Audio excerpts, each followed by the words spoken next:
નમસ્કાર, હું છું મનોજ અગ્રાવત ને આપ જોઈ રહ્યા છો કેટીવી ન્યૂઝ ગુજરાતી. વાત કરીશું જનતાના મુદ્દામાં એવા દેશની સૌથી ચર્ચિતની. મોદી સરનેમ બદનક્ષી કેસમાં સુપ્રીમ કોર્ટમાંથી રાહત મળ્યા પછી આખરે રાહુલ ગાંધી ફરી સંસદમાં આજે જોવા મળ્યા છે. કોંગ્રેસના નેતાઓનો ખુશીનો પાર નથી. કોંગ્રેસના નેતાઓ એકબીજાને મીઠાઈ પણ ખવડાવી હતી અને સંસદમાં તેમનું સ્વાગત પણ કર્યું હતું. રાહુલ ગાંધીએ સૌથી મોટી ખુશી પોતે પણ વ્યક્ત કરી છે. ત્યારે મીડિયાએ તેમને પૂછ્યું કે कैसा लग रहा है, ત્યારે રાહુલ ગાંધીએ સામે મીડિયાને એ પણ કીધું કે આપ દેખો कैसा हो रहा है. તો સૌથી અગત્યની વાત છે કે સંસદમાં રાહુલ ગાંધી રિટર્ન થયા છે. એ સૌથી મોટા ખુશીના સમાચાર છે. આજે રાહુલ ગાંધીને 137 દિવસ પછી તેનું સાંસદ પદ પરત મળી ગયું છે અને આ માટેની અધિસૂચના જાહેર કરી દેવામાં આવી છે. હવે બધાની નજર હતી કે રાહુલ ગાંધી આજે સંસદમાં હાજર રહેશે કે નહીં, પણ અંતે બપોરે 12 વાગે રાહુલ ગાંધી સંસદમાં હાજર થયા. રાહુલને ફરીથી સાંસદ પદ મળવાના કારણે કોંગ્રેસના નેતાઓએ ઉજવણી તો કરી. એ પહેલાં તેઓ ગાંધી બાપુના દર્શન પણ કર્યા હતા. સમર્થકોએ જશ્ન બનાવવાનું શરૂ કરી દીધું હતું. અધીર રંજન ચૌધરીએ કોંગ્રેસ અધ્યક્ષ મલ્લિકાર્જુન ખડગેને મીઠાઈ પણ ખવડાવી હતી. સૌથી અગત્યની વાત હવે એ છે કે સંસદમાં પહોંચતા બીજેપી સાંસદ નિશિકાંત દુબેએ લોકસભામાં એક ન્યૂઝ વેબસાઇટનો મુદ્દો ઉઠાવ્યો હતો. આ ન્યૂઝ વેબસાઇટનું નામ છે ન્યૂઝ ક્લિક. દુબેએ ગૃહમાં કહ્યું હતું કે પાડોશી દેશના પૈસાથી દેશમાં પીએમ મોદી વિરુદ્ધ માહોલ બનાવાયો હતો. ન્યૂઝ વેબસાઇટમાં પડોશી દેશમાંથી, પડોશી દેશ એટલે સીધો અનુરાગ ઠાકુરે ચાઇના કહ્યું હતું કે પૈસા પડોશી દેશમાંથી આવ્યા હતા. આ દેશ વિરોધી છે. બીજી તરફ કેન્દ્રીય મંત્રી અનુરાગ ઠાકુરે એક પ્રેસ કોન્ફરન્સ કરી એમાં આરોપ લગાવ્યો કે કોંગ્રેસ, ચીન અને વિવાદાસ્પદ ન્યૂઝ વેબસાઇટ ન્યૂઝ ક્લિક એક જ ગર્ભનાળથી જોડાયેલા છે. રાહુલ ગાંધીની નકલી મોહબ્બત, જે વારંવાર રાહુલ ગાંધી જે શબ્દ પ્રયોગ કર્યા છે મોહબ્બત કી દુકાન, તેમણે નકલી મોહબ્બતની દુકાનમાં પડોશીઓનો સામાન સ્પષ્ટ જોઈ શકાય છે તેવો આક્ષેપ કર્યો. તેમનો ચીન પ્રત્યેનો પ્રેમ દેખાઈ આવ્યો છે તેવું પણ કહ્યું. તેઓ ભારત વિરોધી અભિયાન ચલાવી રહ્યા છે. હવે નજર કરીએ અનુરાગ ઠાકુરે જે મુદ્દો ઉઠાવ્યો હતો તે આખરે ન્યૂઝ ક્લિક છે શું. ન્યૂઝ ક્લિક એક મીડિયા પોર્ટલ છે અને આ ન્યૂઝ ક્લિક મીડિયા પોર્ટલમાં વિદેશી ફંડ આવી રહ્યું છે તેવું ભાજપનો આક્ષેપ છે. ઈડી દ્વારા 2020માં તેની તપાસ કરાઈ હતી મની લોન્ડરિંગ કેસમાં. આ તપાસમાં ખુલ્યું કે નેવિલ રોય સિંઘમ નામની વ્યક્તિએ 38 કરોડની રકમ આ ન્યૂઝ ક્લિકને 2018થી 2021 વચ્ચે આપ્યા હતા. નેવિલ રોય મૂળ અમેરિકન નાગરિક છે અને મૂળ ત્યાંનું ક્યુબા, શ્રીલંકા મનાયેલું છે. નેવિલનું કનેક્શન CPC એટલે કે કોમ્યુનિસ્ટ પાર્ટી ઓફ ચાઇના સાથે છે. ક્યાંથી ક્યાં છેડા મેળવ્યા તે અનુરાગ ઠાકુરે કહ્યું. ઈડી આ મામલે ફેબ્રુઆરીમાં ગુરુગ્રામ સ્થિત ઓફિસ અને એડિટર પ્રબીર પૂર કાયસ્થાને ત્યાં રેડ કરી હતી, જ્યાંથી કેટલાક મહત્વના દસ્તાવેજ મળ્યા હતા. ઈડીએ આ કેસ 2020માં દિલ્હીની ઇકોનોમિક સેલમાં ફરિયાદ નોંધાવી હતી. પ્રબીર પૂર કાયસ કે જે ન્યૂઝ ક્લિકના એડિટર હતા તેમના પર આરોપ મૂક્યો કે વિદેશથી આવેલી રકમમાંથી 20 લાખ ગૌતમ નવલખાને આપ્યા હતા, જે એલ્ગાર પરિષદ હિંસા કેસમાં હાલ મહારાષ્ટ્રની જેલમાં બંધ છે. જેની પૂછપરછમાં ગૌતમ અને પ્રબીરે અમેરિકન આર્મ સપ્લાયરની સાથે મળીને, તમે જોશો કે શ્રીલંકા, ક્યુબા, અમેરિકા, ચાઇના આ તમામ દેશો આ ન્યૂઝ ક્લિક સાથે સંકળાયેલા છે. ઈડીનું કહેવું છે કે ન્યૂઝ ક્લિકને અમેરિકાની justice and education fund, GSPN LLC અને ટ્રાય કોન્ટિનેન્ટલ લિમિટેડ ઇન્સ્યુમાંથી રૂપિયા મળ્યા હતા. આ ત્રણેય કંપની અમેરિકાના એક જ એડ્રેસ ઉપર નોંધાયેલી છે. આ ઉપરાંત બ્રાઝિલના સેન્ટ્રો પોપ્યુલર ડિમાન્ડર કંપનીમાંથી પણ રૂપિયા મળ્યા છે. ટૂંકમાં કહેવું એ છે કે જે વિદેશી ફંડનો ઉપયોગ છે તે એન્ટી ભારતને તોડવા માટેના પ્રયાસો માટે વપરાય છે. આવો આજે આપણે અનુરાગ ઠાકુરે પહેલા શું કહ્યું સાંભળીએ. और इस गठबंधन के नेता और इससे पोषित समर्थित लोग कभी भारत का हित नहीं सोच सकते. भारत कैसे कमजोर हो, कैसे भारत के हितों को नुकसान पहुंचाया जाए और कैसे भारत विरोधी एजेंडे को कैसे हवा, खाद, पानी दिया जाए, ये सब चिंता इससे जुड़े लोग करते हैं और इसमें दिन रात लगे रहते हैं. भारत लंबे समय से दुनिया को बता रहा था कि न्यूज क्लिक भी प्रचार का एक खतरनाक वैश्विक जाल है. और आज मैं आपको बताने जा रहा हूं कैसे घमंडिया गठबंधन, अगर मैं कहूं तो कांग्रेस, चीन, न्यूज क्लिक सभी एक भारत विरोधी गर्भनाल से जुड़े हुए हैं. Congress, China, news click a part of a umbilical cord,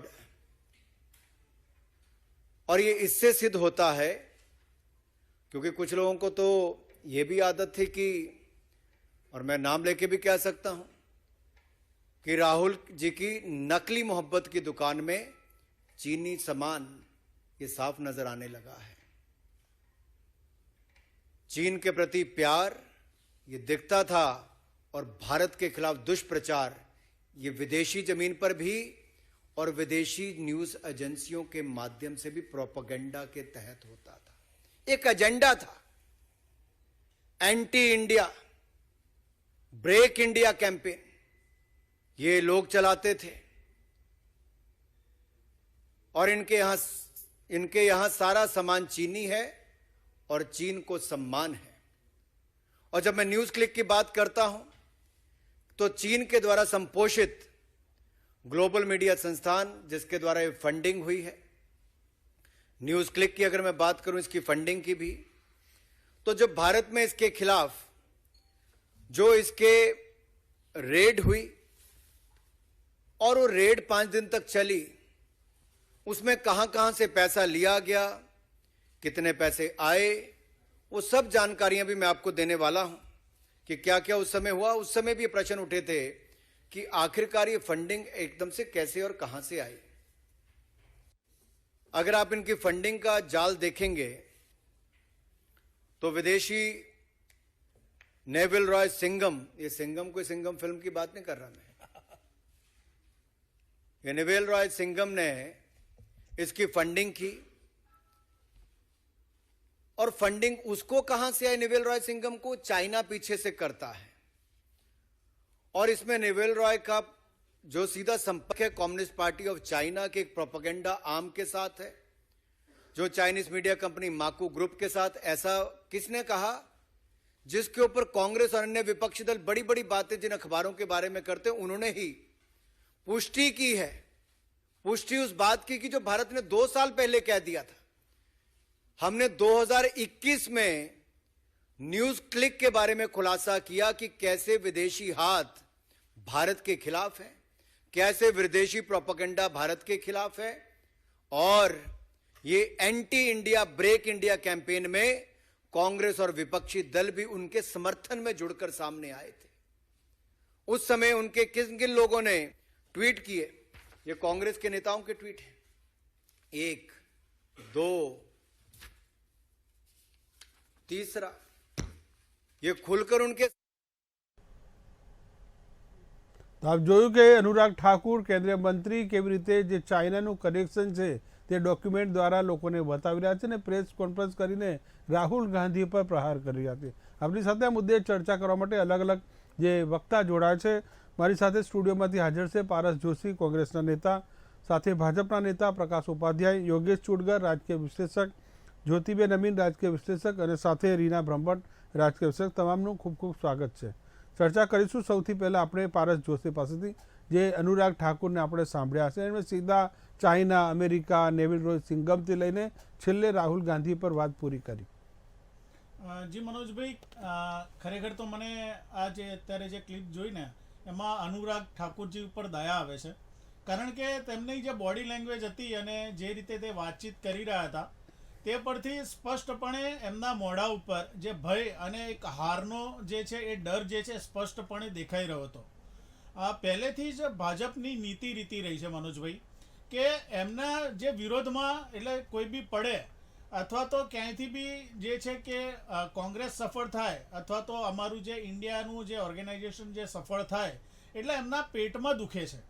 હવે આજે તમે જુઓ કે એમણે અવારનવાર જે છે કે આવા ખોટા આક્ષેપો લગાવેલા છે।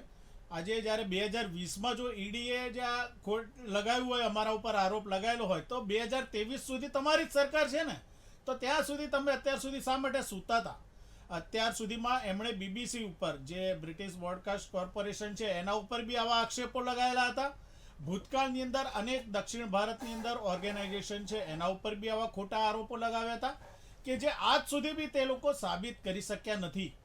વિદેશથી અમુક કોમવાદી પરિબળો તરફથી એમને લખલૂટ પૈસાઓ મળે છે, એમના પક્ષને પૈસા મળે છે, ત્યારે એ કોઈ બી વાત એ કરતા નથી કે એમને અને એમના પક્ષને જે રીતે બહારના જે પરિબળો જે છે, અમુક કોમવાદી પરિબળો તરફથી જ્યારે એમને પૈસા મળતા હોય છે ત્યારે એ ચૂપકીથી સાધી લે છે.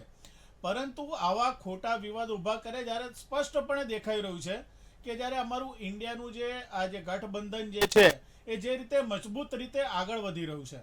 અને એક રીતે તમે જુઓ કે ડિસેમ્બર 2022 પછી જે રીતે ભાજપના એક પછી એક કાંગરા ખરવા માંડ્યા છે, 2022માં તમે જુઓ કે દિલ્હી જે MCD ચુનાવમાં જે રીતે એમને હાર મળી, ત્યારબાદ હિમાચલ પ્રદેશમાં જે રીતે હાર મળી, જે રીતે એના બાદ કર્ણાટકની અંદર જે રીતે હાર મળી, ત્યારબાદ જે મણિપુરની અંદર હિંસા ફાટી નીકળી છે, જે રીતે હરિયાણાની નૂર જિલ્લાની અંદર જે રીતની પરિસ્થિતિ હતી, ત્યારબાદ આપણે જે ટ્રેન અકસ્માત જે જોયો, એટલે એક પછી એક જે રીતની નિષ્ફળતા દેશની અંદર ભાજપની સરકારને મળી રહી છે.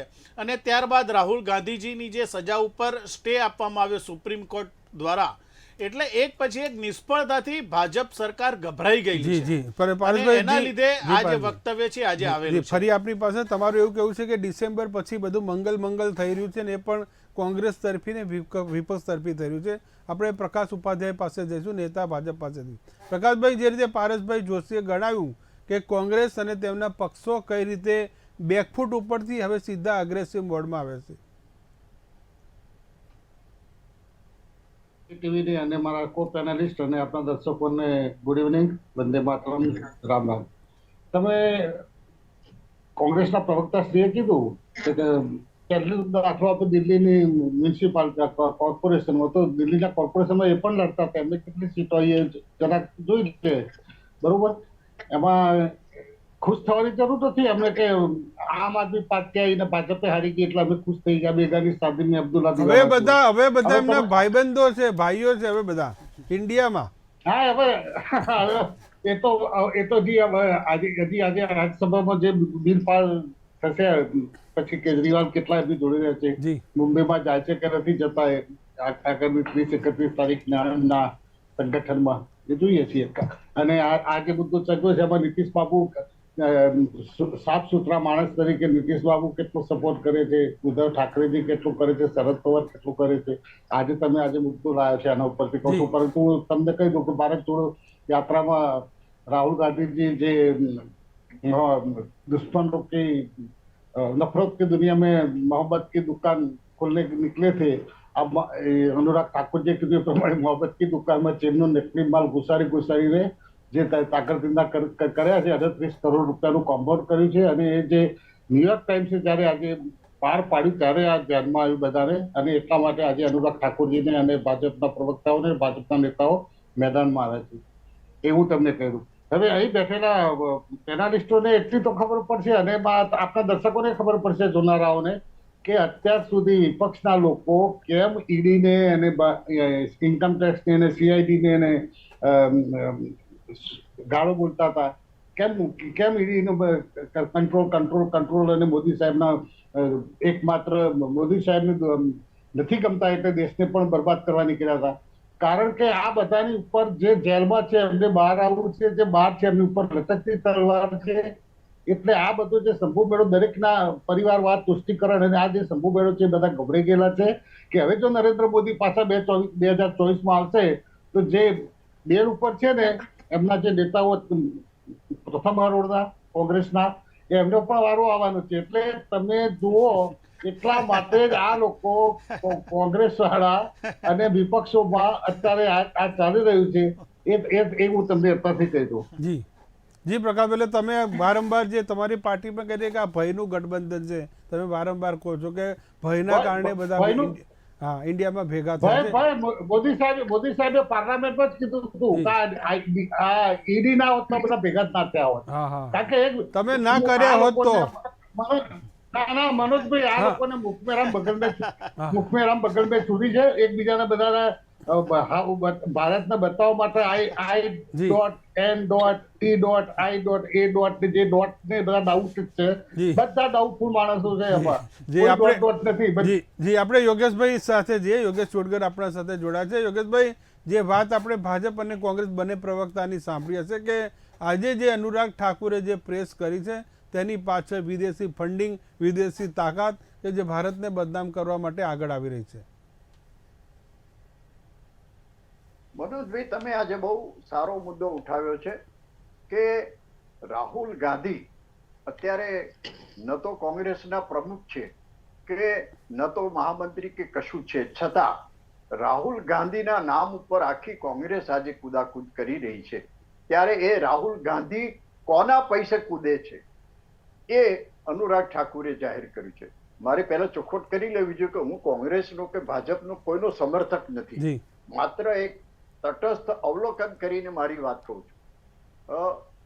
એ પહેલા એક બીજી વાત જરા કરી લઉં કે રાહુલ ગાંધીને સંસદ સભ્ય પાછું મળ્યું એની એ લોકો જે ઉજવણી કરી રહ્યા છે એમાં મારે ચોખવટ એ કરવી છે કે એમની ઉપર જે માનહાનિનો કેસ હતો એમાં એ નિર્દોષ છૂટ્યા નથી. માત્ર એમને 2 વર્ષની જે સજા થઈ હતી અને એના કારણે એમનું સંસદ સભ્ય પદ નાબૂદ થયું હતું, અને એ ન તો ભાજપે કર્યું છે, ન પ્રાઇમ મિનિસ્ટર કે ન તો સ્પીકર કે ન ચીફ જસ્ટિસ છે. એ 2 વર્ષની સજા કોઈને પણ સંસદ સભ્યને થાય એટલે આપોઆપ એની સભ્યપદ રદ થઈ જાય છે. એટલે આમાં કોઈએ કઈ બદલો લીધો છે કે રાહુલ ગાંધીને સજા કરી છે એવું નથી. અને અત્યારે પેડા વેચીને કે મીઠાઈ વેચીને જે આનંદ કરે છે એ એમને મુબારક, પણ જે મૂળ વાત કેસ હતો માનહાનિનો એ તો હજુ ચાલુ જ છે. જે સુપ્રીમ કોર્ટે માત્ર હાલ 2 વર્ષની સજા ઉપરનો સ્ટે આપ્યો છે એટલે એ અત્યારે સંસદમાં જઈ શકે. પણ અત્યારે આ તો બેગાની શાદી મેં અબ્દુલ્લા, ધારો કે કોઈ એક યુવકને ઘેર કોઈ છોકરી વાળા જોવા આવે એટલે આખું ઘર નાચે કૂદે, અલ્યા પણ છોકરી વાળાને હાથ તો પાડવા દો. આ જાતની પરિસ્થિતિ છે. ને હવે રાહુલ ગાંધી જે કૂદે છે એ શેની ઉપર કૂદે છે કે ચાઇનાથી જે ફંડ આવે છે અથવા તો બીજા બધા ઘણા દેશોના નામ રાહુલ અત્યારે એમણે જાહેર નથી કર્યા, પણ બીજા બધા ઘણા દેશોમાંથી, અને આ ફંડને આધારે આ બધી કુદાકૂદ ચાલે છે. અને આ જાતનું વિદેશમાં જઈને ભારતનું ખરાબ બોલવું, આજે હું જ્યાં પણ જઉં, ધારો કે મારે શિકાગો અવારનવાર જવાનું થાય છે તો ત્યાં હું મારા દેશના વખાણ કરતો હોઉં છું કે ભાઈ અમારે ત્યાં આ સુવિધા થઈ, આ સુવિધા થઈ, આ સુવિધા. ઘણી બધી રસ્તાઓમાં ખાડા પડ્યા ને બ્રિજ પડી ગયો એ બધી વાતો ત્યાં હું ના કરું. એમ તમે વિદેશમાં જાઓ તો ભારતની જે સારી વાત છે એ રજૂ કરો. તમે 70 વર્ષ સુધી શાસન કર્યું એમાં તમે શું કર્યું એ કહો. પણ આ તો માત્ર ભારતને ગાળો ભાંડવાનું, અમેરિકા હોય, ચાઇના હોય કે જ્યાં પણ જાય ત્યાં, અને એ કોઈ ઓફિશિયલ પદ ધરાવતા નથી, છતાં ચાઇનાના ઓફિસરો સાથે અથવા તો પદાધિકારીઓ સાથે ચર્ચા કરે, મંત્રણા કરે. એ કયા લેવલ ઉપર? માત્ર ભારતને હેરાન કરવા માટે, ભારતનું ખરાબ દેખાડવા માટે, ભારતને નુકસાન કરવા માટે. અને એમની જે ભારત જોડો યાત્રા હતી બહુ સરસ હતી, એમને ફળ મળ્યા એ બધું એ જાણે, કર્ણાટક જીત્યા એ પણ વાત સાચી, પણ એ ભારત જોડોને બદલે બહાર જઈને ભારત તોડોના કાર્યક્રમ કરે છે. એટલે આ જે રાહુલ ગાંધીની નીતિ છે એ દેશને નુકસાન કરી રહી છે.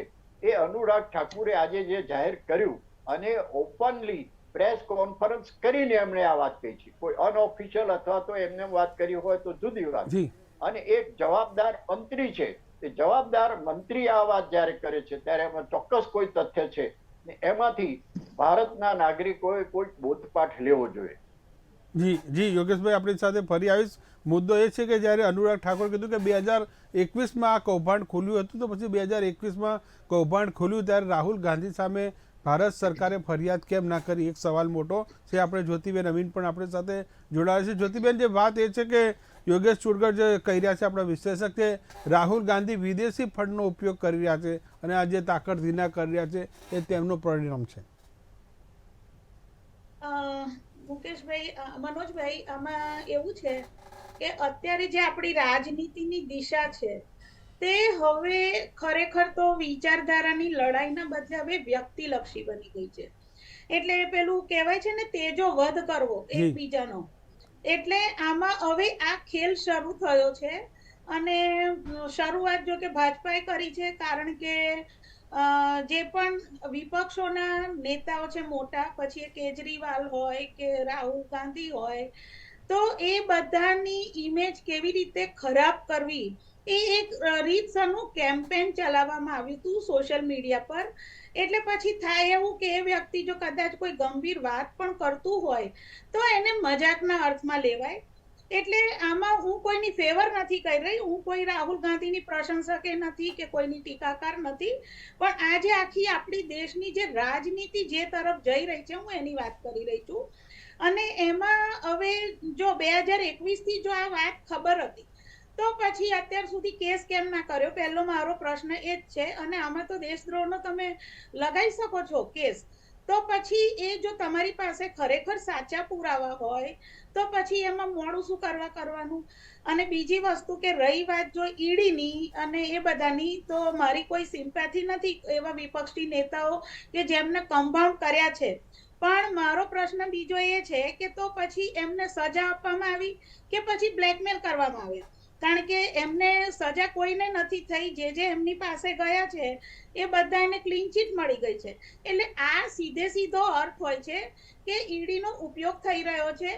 ખરેખર ઈડી નિષ્પક્ષ રીતે કામ કરતી હોય તો ભાજપાના ઘણા બધા નેતાઓ ભરાય એવા છે, કારણ કે કૌભાંડ કોઈના પણ ઓછા નથી. એટલે મૂળ મુદ્દો એ છે કે જો ભ્રષ્ટાચારની વિરુદ્ધ જ કામ કરવું છે તો પછી ભ્રષ્ટાચારીનો સાથ કેમ લો છો? મહારાષ્ટ્રનો તાજો દાખલો છે. બીજું કે હવે જ્યારે કોઈની સાથે ઉઠતું બેસતું હોય એનો અર્થ એ ના હોય કે ત્યાં ષડયંત્ર રચાઈ રહ્યા હોય. અત્યારે ભાજપાના આટલા બધા સંમેલનો થાય છે તો એમાં સ્ટેજ ઉપર ઘણા બધા એવા હોય છે અપરાધીઓ કે જ્યારે પછી એમના વિરુદ્ધ કેસ ચાલે ને તો એમની ફોટાની ઉપર ઊંડાળું કરીને પેપરમાં છપાતા હોય છે કે આમની સાથે સ્ટેજ ઉપર હતા. પ્રજ્ઞેશ પટેલનો જ દાખલો છે, હમણાં ભૂપેન્દ્ર પટેલ સાથે ફોટો છે, આનંદીબેન પટેલ સાથે ફોટો છે. એટલે એનો અર્થ એ તો નથી કે ભૂપેન્દ્રભાઈ કે આનંદીબેન પટેલ ખોટી વાતમાં લિપ્ત છે. એટલે ફોટા હોવા એક જુદી વસ્તુ ને ખરેખર એમાં તમે સંડોવણી હોય, એ તો એમાં તમારે પુરાવા હોય તો કેસ કરવો જોઈએ. હું ક્લીન ચીટ નથી આપી રહી, માઇન્ડ ઇટ, હું રાહુલ ગાંધીને ક્લીન ચીટ નથી આપી રહી, પણ સરકારને પ્રશ્ન કરી રહી છું કે જો તમારી પાસે પુરાવા છે તો અત્યાર સુધી કેસ કેમ દાખલ નથી કર્યો? જ્યોતિબેન, આપણી પાસે ફરી આવીશ આપની પાસે. આપણે રીના બ્રહ્મભટ્ટ પાસે જઈશું. રીનાબેન, જે વાત આપણે સાંભળી હશે કે જે રાહુલ ગાંધી વિદેશી ફંડનો ઉપયોગ કરી રહ્યા છે ને સીધો જે ચાઇનાનું જે નામ દીધું કે 38 કરોડ રૂપિયાની રકમ ન્યૂઝ ક્લિક વેબસાઇટ મારફત તેમને થ્રુ આવી, અને ચીનનો એ લોકો વખાણ કરે છે અને ભારતની ટીકા કરે છે. મનોજભાઈ, ખરેખર એકચ્યુઅલી મેં પોતે પણ ન્યૂઝ ક્લિક ઘણી બધી વાર વાંચ્યું છે. તો ન્યૂઝ ક્લિક એક પહેલી નજરે તમે જુઓ તો ઘણી બધી એમાં કહી શકાય કે દેશ વિરોધી તો ના કહી શકાય, પરંતુ એમનું ક્યાંક ને ક્યાંક વલણ કહી શકાય કે ડાબેથી જૂથ તરફ હોય છે. એટલે એકચ્યુઅલમાં ખરેખર જોવા જઈએ તો મીડિયા હોય કે પછી કોઈ પણ નેતા હોય અથવા પક્ષ હોય, મોટાભાગે એવું જોવામાં આવે છે કે જયારે દેશ વિરોધી ગતિવિધિઓ કરે ત્યારે એમને ફંડિંગ ક્યાંકથી પણ મળતું તો હોય જ છે. હકીકત છે, ક્યાંક પુરવાર પણ થયેલું છે. એટલે ન્યૂઝ ક્લિક પર આપણે એવો આરોપ નથી લગાવી શકતા કે એને કોંગ્રેસ જ ફંડ આપે છે તો ચાઇના આપે છે. એ વસ્તુ નક્કી છે કે એમને ફંડ મળતું હશે એવું લાગે છે, કેમ કે એમના જે પ્રકારના તમે જો આર્ટિકલ્સ જે મોટાભાગે પબ્લિશ થાય છે એ સરકાર વિરોધી મેક્સિમમ હોય છે, અને એમાં ડેટા પણ એ પ્રકારે આપવામાં આવતો હોય છે. અને લગભગ 90% આર્ટિકલ્સ જે હોય છે એ તમે જો તો આ પ્રકારના હોય છે ન્યૂઝ ક્લિકમાં. પરંતુ એની સાબિત ના થાય. બીજી વસ્તુ હું તમને એમ કહું કે આ જ પ્રકારના આરોપ તો ભાજપ પર પણ લાગે છે, કેમ કે હમણાં તમે જો તો દિલ્હીના એક પત્રકાર ચેનલ ચલાવે છે, એમણે પોતે ખુલ્લેઆમ કહ્યું હતું કે દેશમાં ખરેખર કોમી જે ઝેર ફેલાય છે એ માટે કોન્સ્ટન્ટ કહી શકાય કે મુકેશ અંબાણીની ચેનલ અને આ ભાજપ તરફી એક કહી શકાય કે આ પ્રકારનો એક મુદ્દો ચલાવવામાં આવે છે ખાસ કરીને. એટલે ખરેખર મોદી મીડિયા એવું નામ પણ આપણે સાંભળીએ છીએ. એટલે ખરેખર ક્યાંક ને ક્યાંક એવું કહી શકાય કે દરેક લોકોનું કોઈને કોઈ કનેક્શન અથવા એટેચમેન્ટ હોય છે, પરંતુ જ્યાં સુધી સાબિત ના થાય ત્યાં સુધી આપણે કઈ કહી શકતા નથી. એટલે ખરેખર જયારે રાહુલ ગાંધીની વાત છે તો રાહુલ ગાંધી પાસે ખરેખર દાદાએ જે કહ્યું એ પ્રમાણે ક્યાંક તો ફંડિંગ હોય એવું લાગે છે, કેમ કે એ જે પ્રકારે જે પ્રકારે એ પોતે તમે જુઓ તો રાજકીય ગતિવિધિમાં સામેલ હોય છે. અન્યથા તમને કહું કે કોંગ્રેસનું ખુદનું 500 કરોડની આસપાસ જ ફંડ છે, અને જયારે ભાજપનું તમે જુઓ તેની સામેનું ફંડ 5000 કરોડ ફંડ છે, અને આ વખતે તો લગભગ 67 થી 70% વધારો નોંધાય છે ભાજપના ફંડમાં, જેની સામે તમે જુઓ તો કોંગ્રેસનું ફંડ મળતું નથી. એટલે એક સીધી વાત છે કે જયારે ફંડિંગ નથી મળી રહ્યું દેશમાંથી, અને આપણે મનોજભાઈ ભલે ઓન ઓફ ધ રેકોર્ડ અથવા ઓન ધ રેકોર્ડ વાત કરી શકીએ અથવા ના કરી શકીએ, પરંતુ મુદ્દો એ તો છે કે ફંડિંગ તમે જુઓ તો જે તે સત્તાધારી પાર્ટીઓને મોસ્ટલી મળતી હોય છે. કેમ કે દરેક વ્યક્તિ ચાલુ નાવમાં સવાર કરવાનું પસંદ કરશે, કોઈ ડૂબતી નાવમાં તો સવાર કરવાનું પસંદ કરશે નહીં. એટલે કોંગ્રેસનું તમે જુઓ તો ફંડ ખૂબ ઓછું છે. અને ગુજરાતમાં પણ તમે જુઓ તો એની અસર દેખાઈ હતી. અને દરેક જગ્યાએ તમને કહું કે કર્ણાટકમાં હમણાં સોનિયા ગાંધીએ જે ડિનર ડિપ્લોમસી કરી, બાકી અન્યથા તમે જો કેટલાક લાંબા સમયથી વધારાનો જે ખર્ચ કહી શકાય એ કરવામાં આવતું નથી. એટલે બહુ સીધી વાત છે. યોગેશ દાદાની વાત સાથે હું એ પ્રમાણે સંપર્ક કરી શકું કે એમનું ફંડિંગ ખૂબ જ ઓછું છે. ત્યારે જો ફંડિંગ ઓછું હોય તો પ્રકારના ખર્ચા ના કરી શકાય. એટલે ક્યાંક મુદ્દો લાગે વળગે છે. પરંતુ આપણે હમણાં શરૂઆતમાં જે કહ્યું કે ક્યાંક ને ક્યાંક દરેકનો ઝુકાવ ક્યાંક હોય છે અને ક્યાંક ને ક્યાંક કહી શકાય કે આ પ્રકારના આરોપો લાગતા જ હોય છે આપણે જોઈએ તો. એટલે આપણે અનુરાગ ઠાકુરની જી રીરાબેન, આપણે વાત કરીએ પાતળી ભેદરેખા, જે એક ટીકા, જેને ટીકા અને પ્રશંસા. ધારો કે સરકારની તમે ફેવર કરો તો એ ફેવર સારી વાત છે, પણ જો ટીકા કોઈ કરે તો સીધા ફંડિંગનો પણ આ પ્રકારનો ઉલ્લેખ થાય. પારસ જોશી જે વાત રીનાબેને કરી કે કોંગ્રેસને ફંડિંગ ઓછું મળી રહ્યું છે એટલે તેઓ વિદેશમાંથી ફંડ મેળવીને આ રીતે પ્રચાર કરી રહ્યા છે અને ભારતીય જનતા પાર્ટીને વધુ ફંડ મેળવી રહ્યા છે, એટલે એનો કોઈ સવાલ નથી. જી મનોજભાઈ, પહેલાં તો હું કોંગ્રેસનું બેકગ્રાઉન્ડ કહું ને તો જ્યારે ભારત દેશ આઝાદ થયો ને તો માનનીય જવાહરલાલ નહેરુજીએ પોતાની સંપત્તિમાંથી 148 કરોડ રૂપિયા દેશને માટે દાનમાં આપ્યા હતા. અને આ દેશ ઊભો થાય ને એના માટે પોતાની સંપત્તિમાંથી કેટલાય 8 થી 10 બંગલાઓ જે છે દેશની સંપત્તિ માટે દાનમાં આપી દીધા હતા અને રોકડા 148 કરોડ રૂપિયા દાનમાં આપ્યા હતા. આ એ પક્ષ છે. ઇન્દિરા ગાંધીજી જે છે કોંગ્રેસના જે વડાપ્રધાન હતા, રાજીવ ગાંધીજી વડાપ્રધાન હતા અને જે દેશે 70 વર્ષ જે દેશની સેવા કરીને આ એ પક્ષ છે. બરાબર છે. એટલે હું બહુ સ્પષ્ટપણે કહું છું કે ભલે અત્યારે ફંડિંગ ઓછું હોય અને ફંડિંગની અંદર આ જે ચૂંટણી પંચ છે એ ધ્યાનમાં રાખે જ છે. ચૂંટણી પંચ કયા જે ફંડિંગ છે ક્યાંથી આવે છે, કેવી રીતે આવે છે, એ બધું ધ્યાન જે છે ચૂંટણી પંચ અને સુપ્રીમ કોર્ટની નિગરાનીની અંદર હોય જ છે.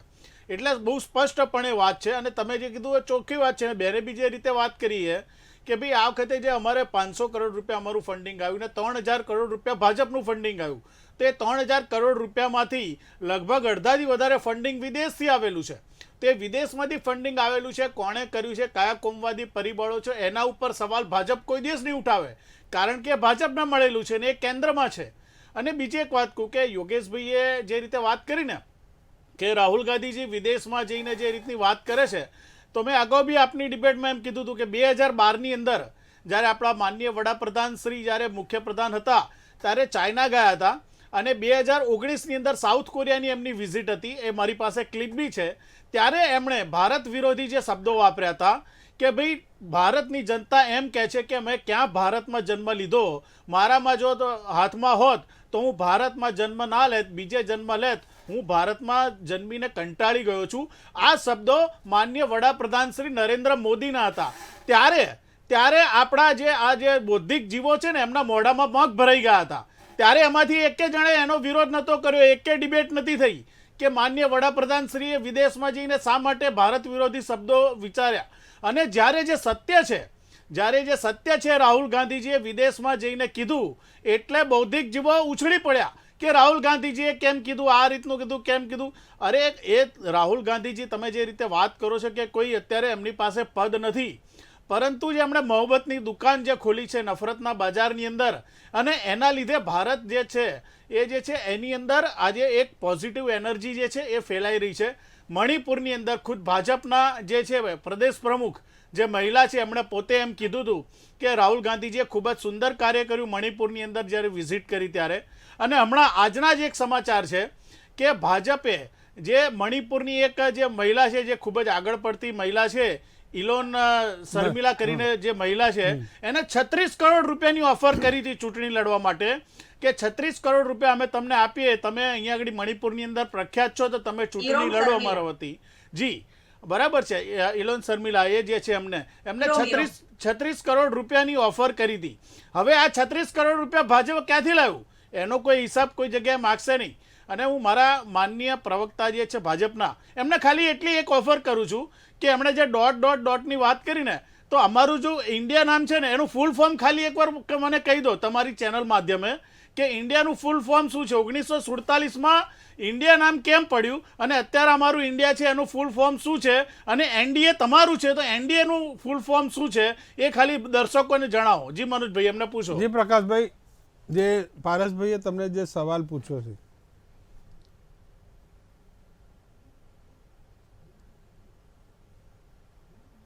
જે મ્યુટ છે આપનો ઓડિયો.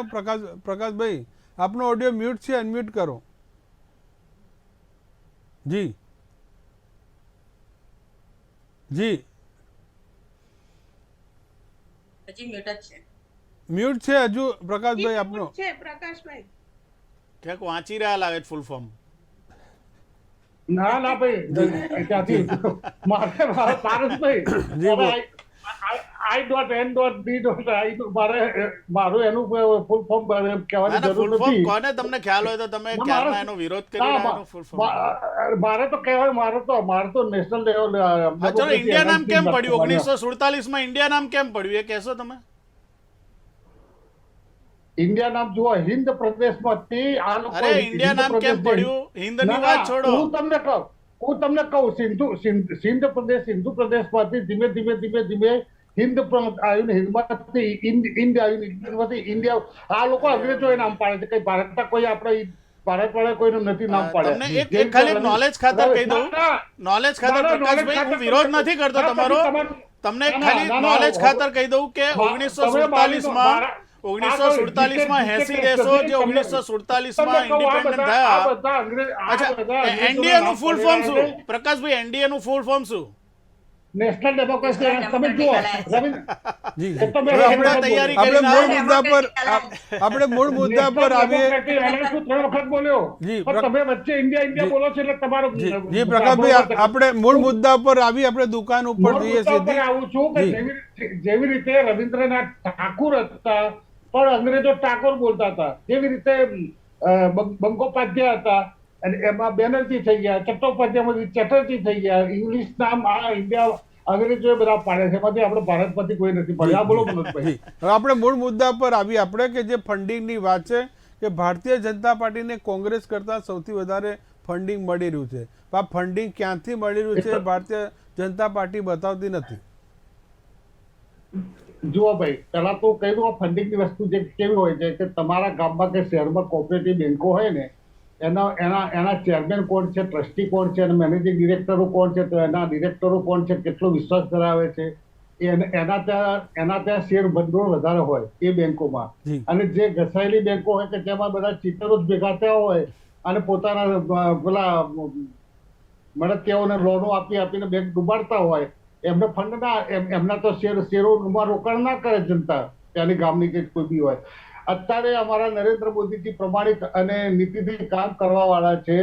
ફંડ પણ લોકો આપે છે અને ઇન્કમ ટેક્સ પર ખોબલા ભરીને જીએસટી ઇન્કમ ટેક્સ પણ કાયદેસર લોકો આપતા હોય છે, કારણ કે એમને ખબર છે કે આ જે પૈસા છે ભારતના વિકાસ માટે, ભારતના સબકા સાથ સબકા વિકાસ સબકા પ્રયાસના નીતિ પ્રમાણે જે અમારા નરેન્દ્ર મોદીજી ચાલે છે, એટલે ફંડ પણ મળશે અને ઇન્કમ ટેક્સ દ્વારા સરકારની તિજોરીઓ પણ ભરાશે અને સરકારની તિજોરીમાંથી એક રૂપિયો દુનિયાના છેવાડાના એકદમ ગરીબ વંચિત ના સીધા ખાતામાં જમા થાય યોજનાઓ મારફતે. જે યોજનાઓ આપણા ભારત દેશમાં જે છે એ યોજનાઓના પ્રમાણમાં નીતિ પ્રમાણેના પૈસો પોતપોતાના ઘરે પહોંચે, પોતાના બેંક એકાઉન્ટમાં, એટલે એનો ઉપયોગ પણ એમાં થાય છે. બીજી વાત એ છે કે એમણે જે પીએમનું પણ કીધું કે પીએમએ જે કોરિયામાં જઈને ભારતનો જે તેમને શબ્દ વાપર્યો પારસભાઈએ, કે જે શું કહી રહ્યા હતા પારસભાઈ? હા, એ પારસભાઈએ કીધું કે મને રહેવાની લોકોને શરમ આવે છે એવું કંઈક બોલતા હતા પારસભાઈ. હા, પણ એ જમાનો એવો હતો સાહેબ, એ જમાનો એવો હતો કે ભારતને બધા સાપ નોળિયાનો દેશ ગણતા હતા, બરોબર? અને એ ધીમે ધીમે દરેક જેટલા વડાપ્રધાન બન્યા બધાએ વડાપ્રધાન જેટલા બને એમનો સહયોગ જે કાર્ય કર્યું એ કર્યું જ હશે. પણ નરેન્દ્ર મોદીજીનું કહેવાનું એવું હતું કે આ દેશની અંદર જેટલો દેશનો જે વિકાસ થયો હતો તે થયો નહીં, બધા વંચિત રહ્યા, યોજનાઓ કોઈ બહાર પાડી નહીં અને લોકોને ભ્રષ્ટાચાર અને તુષ્ટિકરણની રાજનીતિથી લોકો કંટાળ્યા હતા એટલે કહેતા હતા કે 2019 ગયા નરેન્દ્ર મોદીજી તો કે એમને અહીંયા આગળ રહેવાનું એમને શરમ જેવું લાગતું હતું એમ. જી પારસભાઈ, જે કહી રહ્યા છે પ્રકાશભાઈ. જી, એટલે આમાં મેં પહેલેથી જ કીધું કે ભાજપવાળા જે કરે ને, એટલે હું તો એમને એમ કહું છું કે અટલ બિહારી વાજપેયીએ કંઈ કામ કર્યું જ નહોતું, એટલે એનો મતલબ એમ થયો એમણે ચોખ્ખે ચોખ્ખું કીધું કે 2014માં નરેન્દ્ર મોદી આવ્યા એટલે ફરીથી અમારે સરસ બધાને લાગ્યું કે ભાઈ ચલો ભારત દેશની અંદર સુવર્ણકાળ ચાલી રહ્યો છે, એટલે અટલ બિહારી વાજપેયીએ ભાજપની અંદર જ્યાં સુધી કામ કર્યું, વડાપ્રધાન રહીને દેશની અંદર જ્યારે કામ કર્યું, એને પોતે સખત શબ્દોમાં વખોડી રહ્યા છે. અને બીજું એક મનોજભાઈ તમને એક વાત કહું કે એમનો કોઈ બી કાર્યક્રમ હોય ને ભાજપનો અથવા તો કેન્દ્રનો કોઈ બી કાર્યક્રમ હોય તો તમે એના બેકગ્રાઉન્ડમાં જોજો, એમના પોસ્ટરમાં ફક્ત ને ફક્ત નરેન્દ્ર મોદીજીનો જ ફોટો હશે, વીર સાવરજીનો ફોટો નહીં હોય, અટલ બિહારી વાજપેયીજીનો ફોટો નહીં હોય, લાલકૃષ્ણ અડવાણીજીનો ફોટો નહીં હોય, મુરલી મનોહર જોશીનો ફોટો નહીં હોય, કોઈનો ફોટો નહીં હોય, ફક્ત ને ફક્ત નરેન્દ્ર મોદીજીનો જ ફોટો હશે. એના બેકગ્રાઉન્ડમાં જ્યારે તમે કોંગ્રેસનું કોઈ બી સંમેલન જોશો ને તો પાછળના બેકગ્રાઉન્ડમાં તમને ઇન્દિરા ગાંધીજી જોવા મળશે, નહેરુજી જોવા મળશે, રાજીવ ગાંધીજી જોવા મળશે. આ એક વાત છે. અને બીજું મનોજભાઈ હું કહું કે 2015ની અંદર આપણા અમદાવાદના રિવરફ્રન્ટની અંદર જિનપિંગ જે છે, ચીનના જે આપણા જે વડાપ્રધાન છે, એની જોડે આપણા મોદીજી છે ને એ ઝૂલે ઝૂલ્યા હતા. એમના માટે રેડ કાર્પેટ જે પાથરી હતી એ ભાજપે પાથરી હતી, એ આપણા માન્ય વડાપ્રધાન શ્રીએ પાથરી હતી, ભાજપે પાથરી હતી. અને જિનપિંગને અહીંયા આગળ રિવરફ્રન્ટ પર ઝૂલાયા હતા. અને આજે બી તમે જુઓ કે ચીનની સાથેનો જે વિદેશ વેપાર જે છે એ આપણે અત્યાર સુધીમાં 12% વધે છે દર વર્ષે. ચીનની સાથેનો વેપાર આપણો દર વર્ષે 12% વધે છે. આપણે ચીન જોડેથી જે માલ મંગાવીએ છીએ એની અંદર દર વર્ષે 12%નો વધારો થાય છે. જો તમારે ચીન સાથે તમારે એટલું જ ના બનતું હોત તો શા માટે ચીન ઉપર ડિપેન્ડ રહેવાનું? આજે અરુણાચલ પ્રદેશ જે છે એની અંદર ચીન જે અવરચંડાઈ કરી રહ્યું છે તો અભી તમે જ પંપાડી રહ્યા છો, તમે જ એમની સાથે વિદેશ વેપાર વધારી રહ્યા છો. એમની સાથે આપણા સંરક્ષણ મંત્રીએ 18 વખત પોતે મંત્રણા કરી અને છતાં બી હજુ સુધી જે એનો કોઈ નિકાલ નથી આવી શક્યો. જો ચીન જે છે પાકિસ્તાનને બી મદદ કરતું હોય અને તમે એમ કહેતા હોય કે મણિપુરની અંદર બી જે એને સપોર્ટ કરી રહ્યું હોય તો તમે ચીન સાથે વિદેશ વેપાર વધારી અને ભારતને જ શા માટે નુકસાનમાં આવરી લાયા છો? એ વખતે તમને બહારનું ફંડિંગ નથી દેખાતું, પોતે જ્યારે વેપાર કરે બરાબર છે ત્યારે બધું સુમું. સવાલ ભારતીય જનતા પાર્ટી એવું પાડે પારસભાઈ કે દર વખતે જે ડોકલામનો વિવાદ હોય કે જ્યારે આખું ભારત ને ચીન વચ્ચે આર પારનો પ્રશ્ન જ્યારે આવી જાય ત્યારે ડોકલામ મુદ્દે ભારતની ફેવર કરવાની હોય તેના બદલે રાહુલ ગાંધી ચીનની ફેવર કરે. એ વાત તદ્દન ખોટી છે. રાહુલ ગાંધીજીએ અનેક વખત ચીનના મંત્રીને બી ભારતમાં જ્યારે આવે ત્યારે રાહુલ ગાંધીએ મળવાનું તેમણે વાત કરી હતી. માન સરોવરને લઈને પણ મુદ્દાને લઈને રાહુલ ગાંધીએ ચીનના ત્યાં મળવાની વાત કરી હતી. તો જ્યારે ભારત તરફી વાત હોય ત્યારે રાહુલ ગાંધી બીજી દિશામાં જાય તેવું એક ચિત્ર દેખાઈ રહ્યું છે એવું લોકોનું માનવું છે.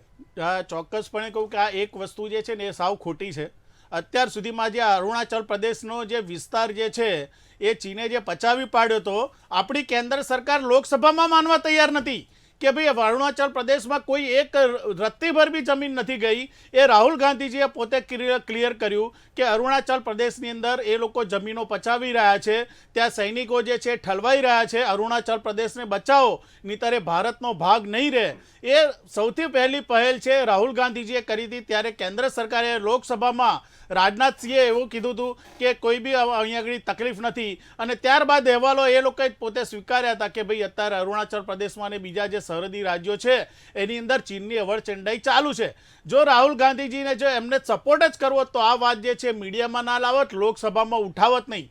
વારંવાર રાહુલ ગાંધીજીએ જે અરુણાચલ પ્રદેશની વાત હોય, મણિપુરની વાત હોય કે દેશના બીજા બી કોઈ જે છે એ વસ્તુની વાત હોય, જે દેશ હિતની અંદર વાત હોય, એ રાહુલ ગાંધીજીએ પોતે પહેલાં જ ઉપાડેલી છે. તમે જુઓ કે સૌથી પહેલાં નોટબંધીની જે વાત હતી એના વિરોધમાં રાહુલ ગાંધીજીએ કીધું હતું. જીએસટી કલેક્શનની અંદર વેપારીઓ જે તકલીફ પડતી હતી એની વાત હતી તો એ વાત રાહુલ ગાંધીજીએ કરી હતી. ચીન માટેની, પાકિસ્તાન માટે એ વખતે રાહુલ ગાંધીજીએ સંસદમાં એમ કીધું હતું કે ભારત દેશની અંદર જ્યારે બી કોઈ બી આફત આવશે અથવા તો કોઈ બી યુદ્ધની અંદર, કારગિલ યુદ્ધની અંદર બી કોંગ્રેસ જે છે એ હંમેશા જે છે એ પક્ષની સાથે ઉભો રહ્યું, ત્યારે અમે લોકો ભાજપ કોંગ્રેસ ભૂલી જઈએ છીએ, ફક્ત ભારત કે ઇન્ડિયા યાદ રાખીએ છીએ અને અમે ઇન્ડિયાની સાથે ઊભા રહીએ છીએ, દેશ હિત માટે ઊભા રહીએ છીએ. પરંતુ આ લોકો રાજનીતિ કરે છે, કોમવાદી રાજનીતિ કરી અને અમારી છબી જે છે એ બગાડવાની જે કોશિશ કરે છે. પરંતુ અમે નફરતના બજારની અંદર પ્રેમની દુકાન લઈને આવેલા છે અને એ પ્રેમની દુકાન છે એમને એમના પેટમાં દુખે એટલે છે. એ જ છે કે આજે જે અનુરાગ ઠાકુરે પ્રેમની દુકાનમાં જે કીધું કે ચાઇનાનો સામાન જે વેચાઈ રહ્યો છે. આપણે યોગેશ ચોડગર પાસે ફરી જઈશું. યોગેશભાઈ, જે રીતે રાહુલ ગાંધી જ્યારે પણ ભારતનો જે પ્રાણ પ્રશ્ન ઉઠાવે છે ત્યારે કદાચ ટ્વિસ્ટ એની એવી લોકો જે કરે છે, કદાચ તેમને દેશદ્રોહી બતાવવાનો વાત થાય, અથવા તો બીજો વાત એ છે કે રાહુલ ગાંધી પોતાની સાચી વાત છે તે સારી રીતે સમજાવી નથી શકતા. ડોકલામનો મુદ્દો હોય, માન સરોવરનો જે અગાઉ મેં મુદ્દા ગણાવ્યા, ઘણા બધા મુદ્દા છે. રાહુલ ગાંધીને જ્યારે કોઈ પણ પ્રશ્ન પૂછવામાં આવે છે ત્યારે પોતે સરખી રીતે જવાબ નથી આપી શકતા, ચોખવટ નથી કરી શકતા.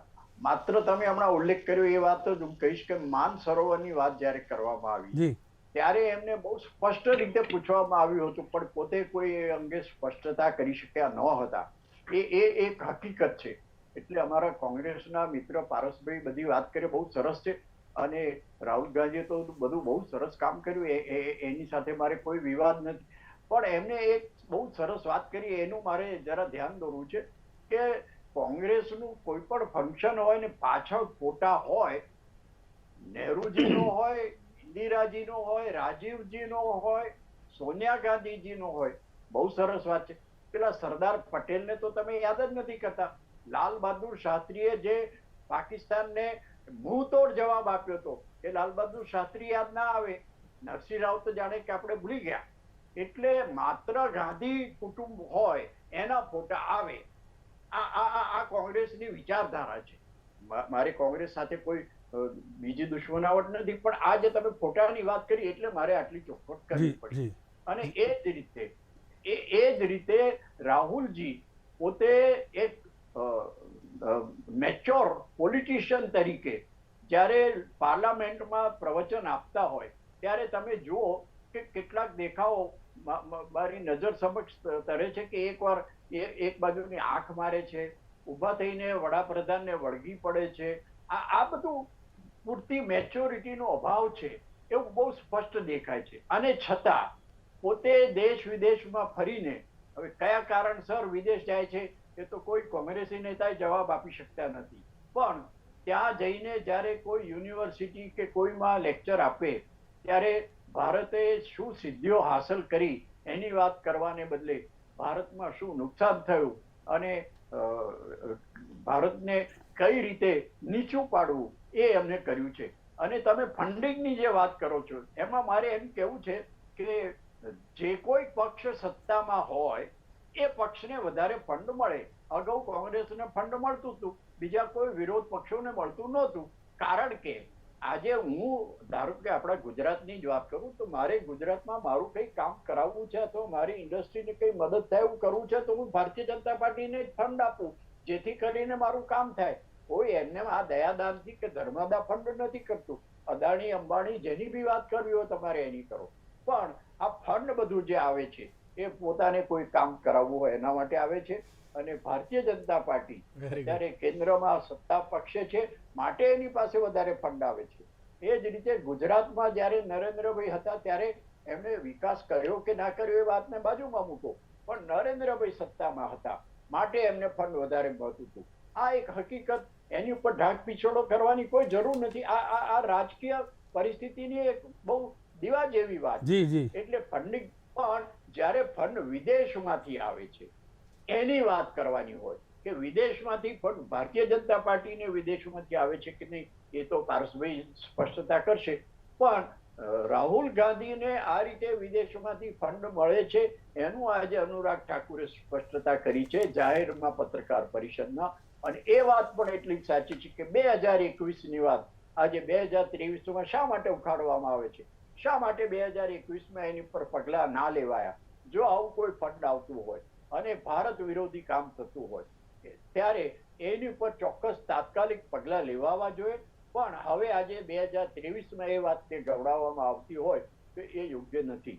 એટલે આ જે ફંડની વાત છે, વિદેશી ફંડિંગનો ભારતની વિરુદ્ધ ઉપયોગ થતો હોય તો એ તદ્દન ખોટી વાત છે. એવું ના થવું જોઈએ એવું મારી અપેક્ષા છે. જી, એટલે આપણે વારંવાર કહીએ કે જ્યારે બીજેપી છે તે મોકો જોઈને ચોખ્ખો મારવામાં માહિર હોય છે. આજનો દિવસ કદાચ તેમણે આ પ્રેસ કોન્ફરન્સ કે આ મુદ્દો સાચવી રાખ્યો હશે કે રાહુલ ગાંધી આ પ્રકારે જ્યારે એન્ટ્રી કરવાનો તો આ મુદ્દો આપણે ઉઠાડે એટલે આખો મુદ્દા છે તે ડાયવર્ટ થાય, જનતાનું ધ્યાન છે બીજે ભટકાય. આપણે જ્યોતિબેન અમીન પાસે જ્યોતિબેન અમીન જે યોગેશભાઈએ બહુ સરસ વાત કીધી કે જો કામ કરાવવું હોય. મનોજભાઈ મને લઈ લો. જી હા બોલો. હું બોલું મનોજભાઈ? બોલો. હું યોગેશ દાદાની વાતને આગળ વધારીશ. જે વાત નહીં, કરી એમને છે પાછળ પ્રકાશભાઈ, હું યોગેશભાઈની વાત તમને પૂછી લઉં પહેલા કે કામ કરાવવું હોય તો ફંડ આપવું પડે. ભારતીય જનતા પાર્ટી કામ એમણે કરાવવું કીધું તો, કામ જે સત્તા પર હોય કામ કરાવવું હોય તો ફંડ આપવું હવે પડે. એ તો યોગેશભાઈ આપ્યું હતું. યોગેશભાઈ પૂછો કોના શેના માટે એમના ઉદ્યોગ બતાવ્યું, મને એમાં કઈ ખબર નથી. બરોબર, પણ હું તમને કહું, યોગેશભાઈની એક વાતની નવું આપણે આગળ વધારું છું કે ભાઈ અમારા મિત્ર પારસભાઈ જોશીએ ભૂદેવે કીધું કે ફોટો ફક્ત મોદી સાહેબનો છે. અરે મોદી સાહેબ દેશના વડાપ્રધાન છે. પ્રથમ એ વડાપ્રધાન હોવાથી સરકારી કાર્યક્રમમાં એમના જ ફોટા હોય. તમે અમારી ભાજપના કાર્યાલય પર કોઈ પણ કાર્યાલય પર જો કેન્દ્રના કે રાજ્ય લેવલના કોઈ પણ કમલમમાં જાઓ તો પાછળ વાજપેયીજીના ફોટા હોય, સફારી મોટા મોટા અડવાણીજીના ફોટા બધા હોય, પણ તમે સરદાર વલ્લભભાઈ પટેલ, આ તમે ગુજરાતના થઈ સરદાર વલ્લભભાઈ પટેલના તમારા નેતા ભાજપના અને કોંગ્રેસના તમારા રાષ્ટ્રીય લેવલના કે ગુજરાત લેવલના કોઈ હજી સરદાર પટેલની પ્રતિમા આગળ નમન કરવા નથી ગયા, હજી જોવા નથી ગયા. પોતાના ફેમિલીને લઈને એક વાર ટુરિસ્ટ તરીકે તો જાઓ. સરદાર પટેલ કરો. સરદાર પટેલ માનતો તો છો નહીં તમે. સરદાર પટેલ ને ગણતા નથી. પણ કદાચ પ્રકાશભાઈ કોંગ્રેસના નેતાઓ જાય ને તમને પાછા ફોટા ફરી બતાવો કે આ જો સરદાર પટેલને પગે લાગવા, દર્શન કરવા આજ કોંગ્રેસના નેતાઓ આવ્યા. અભિનંદન આપીશું, પણ ત્યાંથી રજા મળે ત્યારે ને. જી, આપણે ફરી આવીશું. આપણે જ્યોતિબેન પાસે જઈએ પછી આપણે ફરી આવી. આપણી પાસે સમય પૂરતો છે. આપણે ફરી આવી. જ્યોતિબેન પણ સાથે છે. જ્યોતિબેન ઉમેરી દઉં એક વાક્ય જ ખાલી ઉમેરી દઉં. જી બોલો. પારસભાઈ કીધું કે ભાજપના અડધો ફંડ વિદેશમાંથી આવે છે. ન્યૂઝ ક્લિક કંપનીએ જે 38 કરોડનો જે આજે હિસાબ આપ્યો છે, આખો દિવસ ટીવીમાં આવે છે. પારસભાઈ મને કહે કે વિદેશમાંથી કઈ કંપનીમાંથી કયું ફંડ મળ્યું. આજ આપણી ડિબેટ પૂરી થાય પહેલા જી આપણે પછી પૂછી લઈશું. એમનો વારો આવે એટલે આપણે જ્યોતિબેનને પહેલા સાંભળી લે. જ્યોતિબેન. મનોજભાઈ, આપણો ચીન સાથે સીમાનો વિવાદ છે, એ જગ જાહેર વસ્તુ છે. પણ એક વાત છે કે સીમા વિવાદ હોય એ એક બાજુ હોય અને વેપારી સંબંધો હોય કે ફંડિંગ હોય એ બધું બીજી વસ્તુ હોય. હવે આપણી જ સરકારે ચીન સાથે વેપાર બંધ કર્યો નથી કર્યો અને ના જ થાય, કારણ કે વેપાર સંબંધો એની જગ્યાએ હોય, સીમા વિવાદ એની જગ્યાએ હોય. એટલે ફક્ત ચીનથી ફંડિંગ આવ્યું છે એટલે એને શંકાની નજરે જોવું. અને બીજી વાત કે આ ન્યૂઝ પોર્ટલે એકચ્યુઅલી ખરેખર ભારત વિરોધી શું પ્રવૃત્તિઓ કરી છે એ હજી એની ગતિવિધિઓ કશી ડિટેલ્સ આવી નથી. બીજી વસ્તુ એ કે આજે વિદેશી ફંડ તો કોની પાસે નથી. આ ન્યૂઝ પોર્ટલે એનો એટલીસ્ટ રેકોર્ડ રાખ્યો તો સારું કહેવાય. જો આ બધા નહીં તો જેને ખરેખર ગેરકાયદેસર ઉપયોગ કરવા હોય છે ને તો એના તો કશા રેકોર્ડ બી રખાતા નથી હોતા. અને બીજા બધા ઘણા બધા એનજીઓના અવાજ ફંડ બંધ કર્યા છે સરકારે, તો પછી આનો કેમ નથી કર્યો? એટલે ફક્ત મેં પહેલાંય કહ્યું કે અત્યારની જે રાજનીતિ છે એ બધી વ્યક્તિલક્ષી થઈ ગઈ છે. ભાજપા છે તે અત્યારે મોદી ભક્તિ કરે છે, કોંગ્રેસ છે તે ગાંધી ભક્તિ કરે છે. પણ ટૂંકમાં અત્યારે બધી બાજુ વ્યક્તિલક્ષી થઈ ગયું છે. અને જે એક બ્રાન્ડિંગ હોય એટલે જે ઇમેજ મેકિંગ અને ઇમેજ ડિમોલિશ કરવાનું કામ ચાલતું હોય, પરસ્પર પેલી હરીફ કંપનીઓ કરે ને એના જેવું છે. કારણ કે હવે રાજનીતિ સેવા તો રહી નથી, કોર્પોરેટ કંપનીઓ બની ગઈ છે, એમાં માર્કેટિંગ બ્રાન્ડિંગ બધું થતું હોય છે. કારણ કે જો આમ જુઓ તો રાહુલ ગાંધીએ ઘણા બધા એમને પણ એક જ્યોતિબેન આપને એક વાત આપી કે જે રાહુલ ગાંધી પર જે વિદેશી ફંડિંગને ઉપયોગની વાત છે, જેના માતા કોંગ્રેસના પ્રમુખ રહી ચૂક્યા હોય, જેમના દાદી ભારતના વડાપ્રધાન રહી ચૂક્યા હોય, એમના પિતા પણ વડાપ્રધાન રહી ચૂક્યા હોય, એમને આવી ફંડિંગની જરૂર કેમ પડે?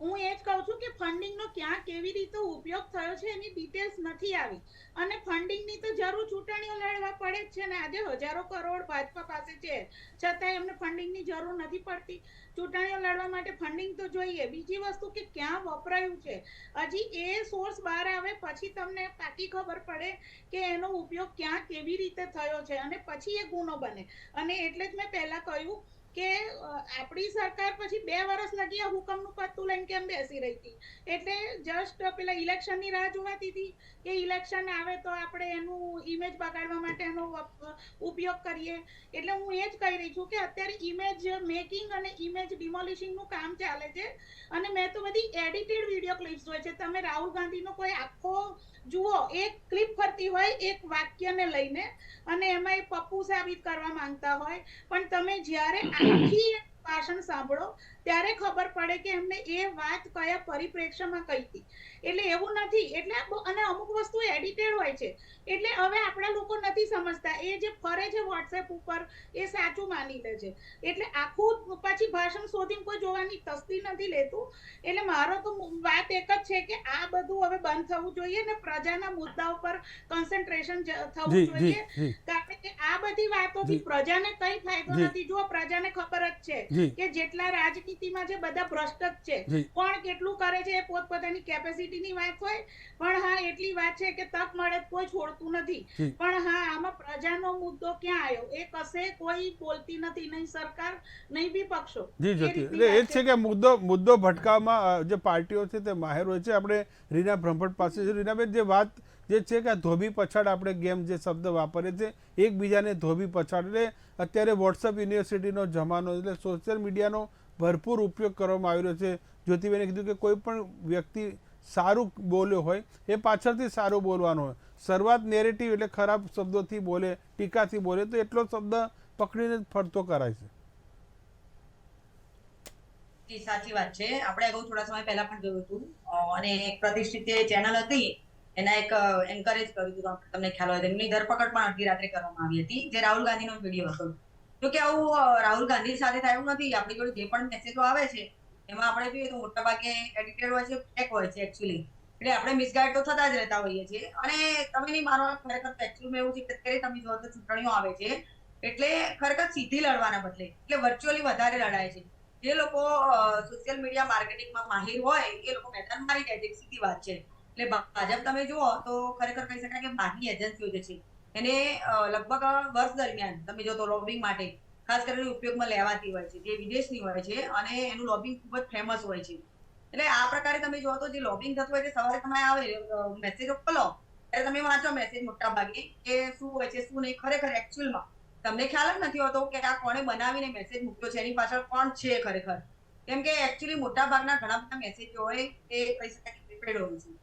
પણ લોકોને એવો ખ્યાલ નથી આવતો લોકો તો આગળ ફોરવર્ડ કરી દે દેશભક્તિના નામે એટલે આ ચૂંટણીનું એક માર્કેટિંગ બની જતું હોય છે અને એમાં લોકો કહી શકાય કે મિસગાઈડ પણ થતા હોય છે મનોજભાઈ જી મહત્વની વાત આપણે કીધી કે વાત આ વોટ્સએપ યુનિવર્સિટીમાં સાચું શું ખોટું શું તે નક્કી કરતાં કરતાં ઘણો બધો સમય જતો રહે ને આજના ટાઈમમાં કોઈની પાસે સમય પણ એવો નથી કે તેની અંદર ઊંડાણમાં જઈને તેની સત્યતાની તપાસ કરે તેને કારણે વાતના વતેસર પણ થતા હોય છે અને ચર્ચા ક્યાંની ક્યાં જતા આપ સૌ જોડાયા ખૂબ ખૂબ આપનો આભાર જે તંદુરસ્ત ચર્ચા આપણે જે કરી કે રાહુલ ગાંધી શું કોઈનો હાથો બની રહ્યા છે રાહુલ ગાંધી વારંવાર ચીનની ફેવર કેમ કરી રહ્યા છે જે અનુરાગ ઠાકુરે કીધું કે મોહબ્બતની દુકાનમાં ચાઇનાનો નકલી સામાન એવા ઘણા બધા આક્ષેપો કર્યા છે પણ કોંગ્રેસના પ્રવક્તાએ પણ જવાબ આપ્યા કે જે રાહુલ ગાંધીનું જે બેકગ્રાઉન્ડ શું છે ને આવતીકાલના જો મહત્વના સમાચાર આપી દઉં તો આવતીકાલે અવિશ્વાસનો જે પ્રસ્તાવની ચર્ચા શરૂ થવાની છે તેમાં રાહુલ ગાંધી પણ ચર્ચામાં ભાગ લેવાના છે અને કોંગ્રેસના કેટલાક સાંસદો હરિયાણાના નૂહ જિલ્લા જે સૌથી વધુ હિંસાગ્રસ્ત તેની મુલાકાત પણ કરવાના છે. નમસ્કાર.